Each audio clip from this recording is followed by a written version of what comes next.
नमस्कार। प्रभाव साक्षी news network के खास कार्यक्रम पूर्वोत्तर लोक में आप सभी का स्वागत है।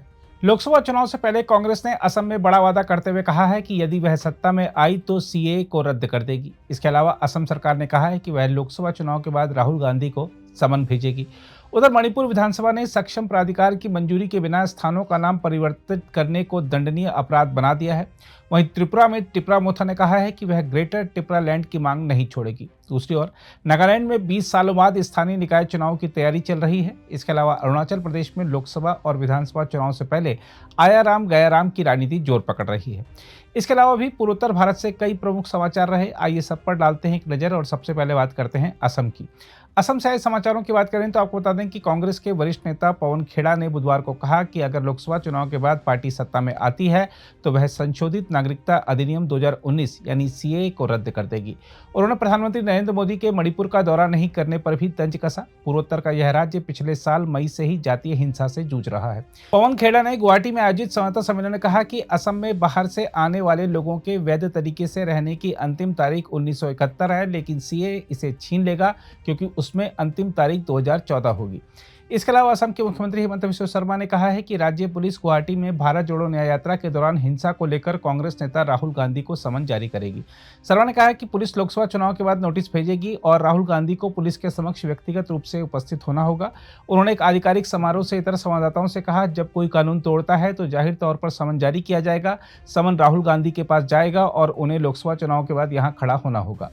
मणिपुर से आए समाचारों की बात करें तो आपको बता दें कि राज्य विधानसभा ने सक्षम प्राधिकार की मंजूरी के बिना स्थानों का नाम परिवर्तित करने को दंडनीय अपराध बनाने संबंधी एक विधेयक पारित कर दिया है। मुख्यमंत्री एन बीरेन सिंह ने विधानसभा में मणिपुर स्थानों का नाम विधेयक 2024 पेश किया था और इसे सदन में आम सहमति से पारित कर दिया। इसके अलावा मणिपुर के मुख्यमंत्री एन बीरेन सिंह ने विधानसभा में कहा कि इस साल 3 मई 2023 से 27 फरवरी तक राज्य में म्यांमार के 6,746 अवैध नागरिकों का पता चला है। मुख्यमंत्री ने कहा कि बायोमेट्रिक डेटा संग्रह के बाद म्यांमार के 259 नागरिकों को उनके मूल स्थान पर वापस भेज दिया गया, जबकि बाकी को आम जनता के साथ घुलने मिलने से रोकने के लिए अस्थायी आश्रयों में रखा जा रहा है। इसके अलावा मणिपुर में आगामी लोकसभा चुनाव में राहत शिविरों में विशेष मतदान केंद्र बनाए जाएंगे ताकि जातीय हिंसा के कारण विस्थापित हुए लोग वोट डाल सकें। राज्य के मुख्य निर्वाचन आयुक्त ने एक बयान में कहा कि भारत के निर्वाचन आयोग ने इस संबंध में निर्देश जारी किए हैं। इसमें कहा गया है कि राज्य के कई हिस्सों में बड़ी संख्या में पंजीकृत मतदाताओं को 3 मई 2023 को शुरू हुए संघर्ष के दौरान उनके मूल स्थानों से विस्थापित होना पड़ा। अभी वह विभिन्न जिलों में राहत शिविरों में रह रहे हैं।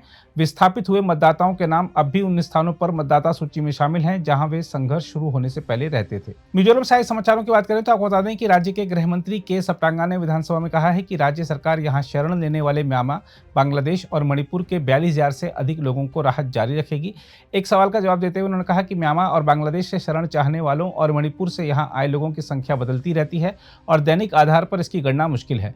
उन्होंने कहा कि गृह विभाग के ताजा आंकड़ों के अनुसार मणिपुर के 9,248, म्यांमार के 32,161 और बांग्लादेश के 1,167 लोग राज्य में रह रहे हैं।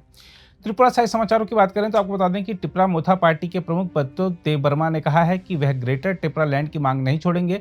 देबबर्मा ने राज्य के मूल लोगों की समस्याओं के स्थायी समाधान के वास्ते केंद्रीय गृह मंत्री अमित शाह की उपस्थिति में उनकी पार्टी, केंद्र और त्रिपुरा सरकार के बीच त्रिपक्षीय समझौते पर हस्ताक्षर किए जाने के एक दिन बाद यह बात कही।